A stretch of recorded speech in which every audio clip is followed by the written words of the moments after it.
ये कहानी हरे भरे जंगल की है, जहाँ कई सारे पशु पक्षी अपने अपने घोंसले में अपने अपने परिवार के साथ बहुत ही खुशियों भरा जीवन बिता रहे थे। कोई पक्षी अपने बच्चों के साथ खुश था, तो कोई पक्षी अपनी पत्नी के साथ, तो कोई पक्षी अपने माता पिता के साथ खुश था।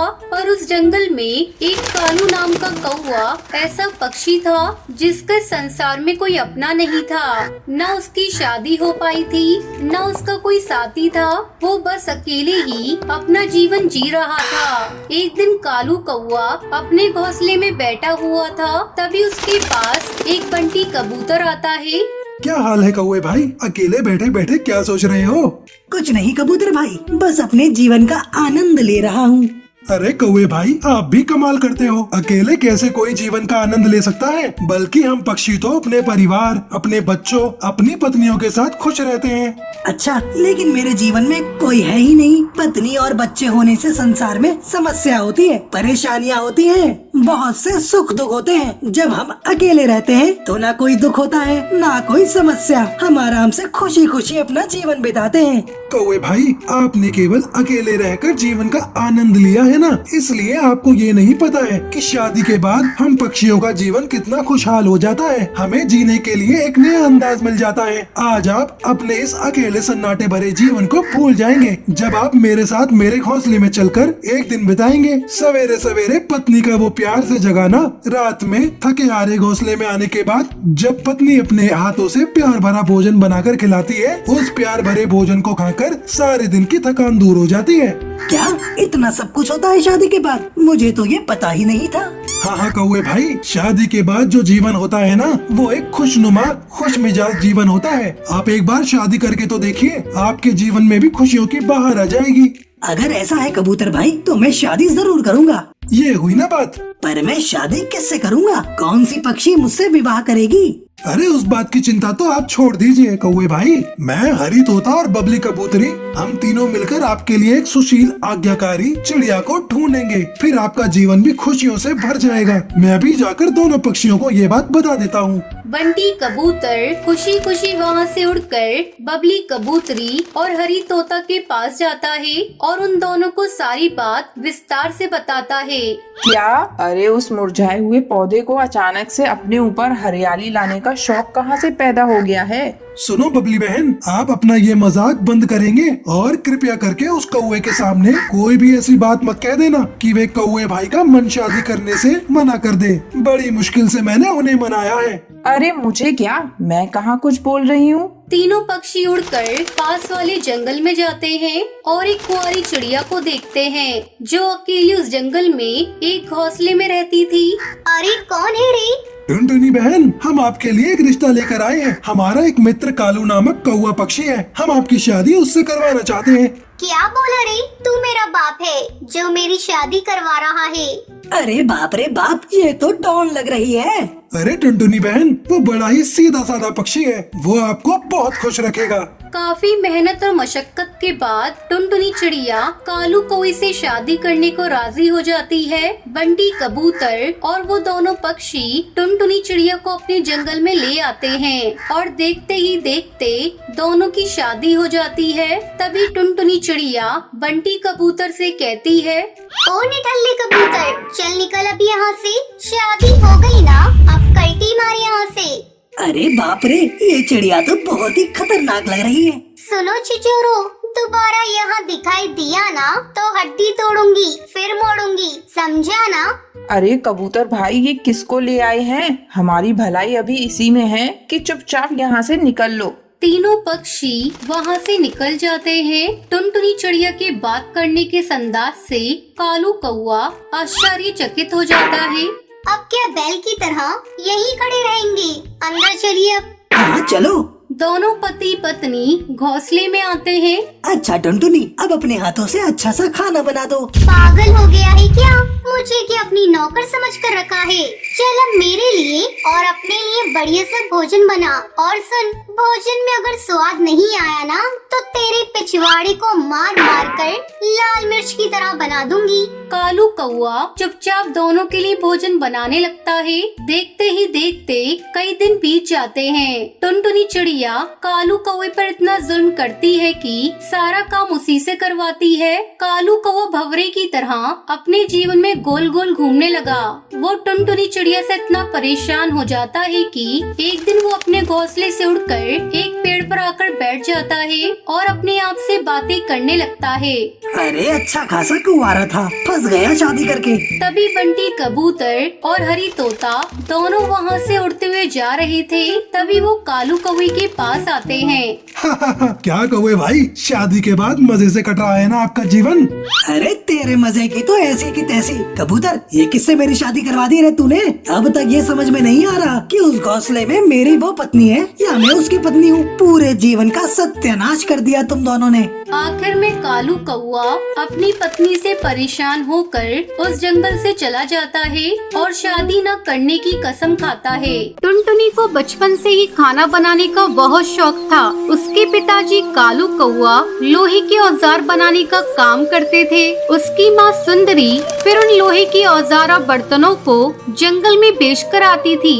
टुनटुनी उनकी गोद ली हुई बेटी थी और वो सब नदी किनारे एक पेड़ की डाल पर रहा करते थे। टुनटुनी क्या कर रही है? कुछ खाने को बनाया है या नहीं? एक दाल से दूसरी दाल घूमकर भूख से आंतड़ियाँ सिकुड़ गई हैं।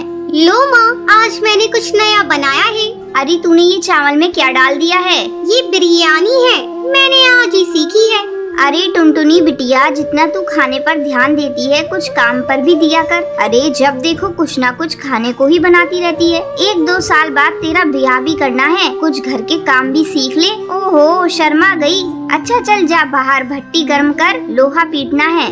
सुंदरी, हमारी बेटी बहुत ही गुणवत्ती है, हमेशा कुछ न कुछ बनाने की कोशिश करती रहती है। लेकिन हम लोग इतने रईस नहीं हैं, रोज इतना अच्छा अच्छा बनाकर खाएंगे तो कहाँ से आएगा? चिंता क्यों करते हो जी? सब बच्चों का भाग्य है, सब भगवान देगा। देख, मेरे बस की बात होती तो उसे 10वीं कराकर घर में नहीं बैठाता और आगे पढ़ाता। वैसे हमारी टुनटुनी जिस घर भी जाएगी स्वर्ग बना देगी, बस एक अच्छा सा लड़का मिल जाए। अरे हम नारियल के खोल में रहते हैं, लड़का भी तो ऐसा ही देखना पड़ेगा ना। जब कभी सुंदरी की तबीयत खराब हो जाती थी तो टुनटुनी भी कुछ औजार बेचने के लिए एक डाल पर बैठ जाती थी। एक दिन उसे वहाँ गोलू मिला। अरे टुनटुनी, तुम यहाँ क्या कर रही हो? मैं ये खुरपे दरात हंसियाँ बेच रही हूँ। लेकिन तुम तो पढ़ने में इतनी अच्छी थी, फिर क्या हुआ? यहाँ ये सब क्यों? ये हमारा पेशा है गोलू। मेरे पिताजी ने मुझे 10वीं पढ़ा दिया, वही बहुत बड़ी बात है। हम पक्षियों में वैसे चिड़ियाएं नहीं पढ़ाई जाती। अरे यही हमारा देश पीछे रह गया टुनटुनी। अच्छा ये बताओ, तुम रहती कहाँ हो? यही नदी के पीछे ही हमारा नारियल का घोंसला है। टुनटुनी, तुम्हें खाना बनाने का वैसे ही बहुत शौक है, क्यों ना तुम पिज्जा पराठा बनाकर बेचो। ये कम लागत और कम मेहनत में बन जाता है और स्वाद तो पूछो ही मत। एक बार बनाकर तो देखो, लोहे के औजारों से भी ज्यादा कमाने लगोगी। क्या तुम मुझे इसकी सामग्री बता सकते हो? हाँ बिल्कुल, पर पहले तुम्हें मुझे अपने हाथों की बनी बिरयानी खिलानी पड़ेगी। कुछ दिनों बाद जंगल में एक तूफान आता है। कालू उस तूफान से बाल बाल बचा, लेकिन उसके आधे शरीर ने काम करना बंद कर दिया। डॉक्टर को दिखाया तो उन्होंने कहा कि इन्हें चंपकवन के किसी बड़े अस्पताल में दिखाना पड़ेगा। अब बेचारी सुंदरी क्या करे? अब कौन औजार बनाए, कौन हथौड़ा चलाए? टुनटुनी की माँ, ऐसी जिंदगी से तो मर जाना अच्छा। मुझे जहर दे दो। ऐसा मत कहो, आप ठीक हो जाओगे। मैं आपको जंगल के अच्छे डॉक्टर को दिखाऊंगी। अरे लेकिन पैसा कहाँ से आएगा? जो जमा है, सोचा था टुनटुनी की शादी कर दूंगा, लेकिन अब मैं काम करने के लायक नहीं रहा। टुनटुनी उन लोगों की बात सुनकर दुखी हुई। वो उनके पास आकर बोली, पिताजी क्यों चिंता कर रहे हो? मैं हूँ ना, आप काम करने लायक नहीं रहे तो क्या हुआ? मैं और माँ है ना, आप बिल्कुल चिंता मत करो, हम जरूर कोई रास्ता निकालेंगे। अगले दिन माँ, जब तक पिताजी अच्छे नहीं हो जाते मैं घर के बाहर पिज्जा पराठा बनाकर बेचूंगी। टुनटुनी, कोई क्या कहेगा? माँ, जब मैं औजार बेचती हूँ तब क्या कोई कुछ कहता है? ठीक है तो भट्टी पर ही बना लिया कर। अगले दिन पिताजी, देखो आज मैंने पिज्जा बनाया है। माँ और आप दोनों खाकर बताओ कैसा बना है। पता नहीं टुनटुनी, तू भी क्या नई नई चीजें बनाती रहती है। खाकर तो देखो। अरे वाह, ये तो बहुत बढ़िया लग रहा है। बेटी, ऐसा कुछ तो कभी नहीं खाया। पिताजी, अब मैं पिज्जा पराठा बनाकर बेचूंगी। लेकिन ये सब तेरे दिमाग में आया कहाँ से? माँ, मुझे ये सलाह गोलू ने दी। ये गोलू कौन है बेटा? माँ, गोलू स्कूल में मेरे साथ पढ़ता था। अब टुनटुनी लोहे की औजार की जगह पिज्जा पराठा बनाने लगी। जो एक बार उसके यहाँ पिज्जा खा लेता था, वो अपने आसपास के सब पक्षी से उसकी तारीफ करता। टुनटुनी के पास दूर दूर से पंछी पिज्जा खाने के लिए आने लगे। अब उसके गरीबी के दिन जा चुके थे। सबसे पहले वो कालू को लेकर जंगल के बड़े अस्पताल में गई। ये बिल्कुल ठीक हो जाएंगे, लेकिन दवाइयाँ महंगी होंगी। कोई बात नहीं सर, बस मेरे पिताजी ठीक हो जाए। आप दवाइयाँ लिख दीजिए। माँ, इस पिज्जा ने तो हमारी जिंदगी ही बदल दी। माँ, मैं जंगल में पिज्जा हट बनाना चाहती हूँ। ठीक है टुनटुनी, जैसा तुझे सही लगे वैसा कर। टुनटुनी ने अपना पिज्जा हट खोला। वो दिन रात तरक्की करने लगी। जैसे जैसे आमदनी बढ़ती रही, टुनटुनी ने सबसे पहले अपने लिए एक पक्का घोंसला खरीदा। अब वो नारियल के खोल वाली टुनटुनी नहीं, कोठी वाली टुनटुनी थी। टुनटुनी, मैं जानता था कि तुम एक दिन जरूर ऊंचाइयों तक जाओगी। गोलू, मुझे इस काबिल बनाने में तुम्हारा ही योगदान है। बेटा, तुम जुग जुग जियो। बेटा, ये तो बहुत खुशी की बात है कि तुम उसके मार्गदर्शक हो। तुम उसे हमेशा खुश रखोगे। उन दोनों की शादी हो गई और फिर वो दोनों मिलकर पिज्जा का काम करने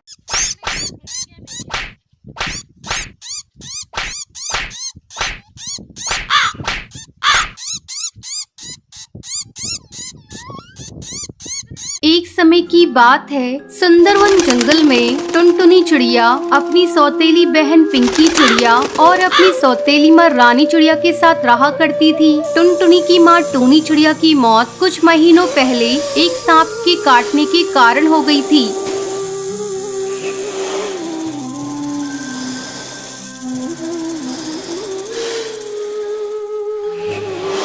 तब बंटी कबूतर एक विधवा चिड़िया से शादी कर लेता है। पिंकी चिड़िया उसी की बेटी थी। पिंकी चिड़िया टुनटुनी पर बहुत अत्याचार करती थी। एक दिन टुनटुनी खाना पका रही थी, तभी पिंकी वहाँ आती है और टुनटुनी से कहती है, मैंने तुझसे चाय मांगी थी, तूने अभी तक मुझे चाय नहीं दी। दीदी, ये देखो, मैं चाय ही बना रही हूँ। जैसे ही चाय उबल जाएगी, मैं आपको लाकर देती हूँ। थोड़ी देर बाद टुनटुनी चाय लाकर पिंकी को देती है। चाय पीते ही पिंकी टुनटुनी पर चिल्लाने लगती है, ये तूने चाय कैसी बनाई है? इसमें तो चीनी बिल्कुल नहीं है। ले, इसे तू ही पी ले। इतना कहकर वो उस चाय के प्याले को फेंक देती है। पिंकी चिड़िया का गुस्सा देखकर टुनटुनी रोने लगती है।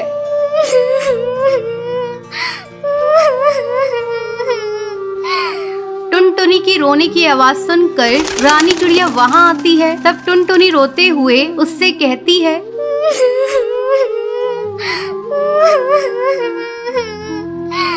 माँ, ये देखो, दीदी ने सारी चाय फेंक दी। आहा, टुनटुनी, तू मेरी बेटी की शिकायत मुझसे मत किया कर। चल अब चलकर सफाई कर। टुनटुनी को पूरा घोंसला साफ करना पड़ता है। दिन भर काम करने के बाद टुनटुनी रात को अपने घोंसले में जाती है और अपनी माँ की तस्वीर के सामने फूट फूट कर रोने लगती है।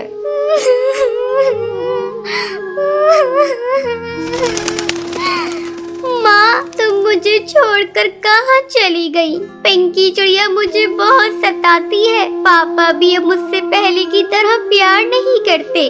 वो रोते रोते सो जाती है। अगले दिन पिंकी चिड़िया स्कूल जाने के लिए तैयार हो रही थी। अरे महारानी, मेरा स्कूल ड्रेस कहाँ है? तूने प्रेस तो कर दिया है ना? पिंकी की चिल्लाने की आवाज सुनकर टुनटुनी वहाँ आती है और कहती है, नहीं दीदी, कल मेरा हाथ रोटी बनाते समय जल गया था, इसलिए मैं प्रेस नहीं कर पाई। तू खा खा कर मोटी हो गई है, तुझे चर्बी चढ़ गई है। अब तुझसे कोई काम नहीं होता। माँ, इसे अभी इसी वक्त घर से बाहर निकालो। अब ये हमारे किसी काम की नहीं। तब रानी चिड़िया पिंकी से कहती है, बेटा, अगर हम लोगों ने इसे घर से बाहर निकाल दिया तो इसका बाप हम लोगों को भी घर से निकाल देगा। इसका दूसरा इलाज है मेरे पास। इसी तरह कुछ दिन गुजर जाते हैं। अब रानी चिड़िया टुनटुनी को खाने के लिए बहुत थोड़ा सा खाना देती थी। धीरे धीरे टुनटुनी कमजोर होती जा रही थी। एक दिन रानी चिड़िया टुनटुनी से कहती है, टुनटुनी जा कुएं से पानी भर ला, पीने का पानी खत्म हो गया है।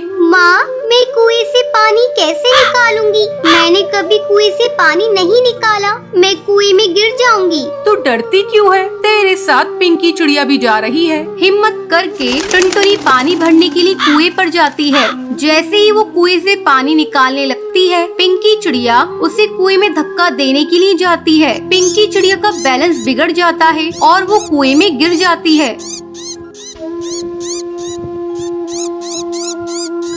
मुझे बचाओ, मैं डूब जाऊंगी। मुझे बचा ले टुनटुनी, मैंने तुझ पर बहुत अत्याचार किए हैं टुनटुनी, मुझे माफ कर दे, मुझे बचा ले किसी तरह से। दीदी तुम चिंता मत करो, ये रस्सी जल्दी से लो और ऊपर आ जाओ। पिंकी चिड़िया रस्सी पकड़कर कुएं से बाहर आ जाती है। उस दिन के बाद से दोनों बहनें खुशी खुशी रहने लगती हैं।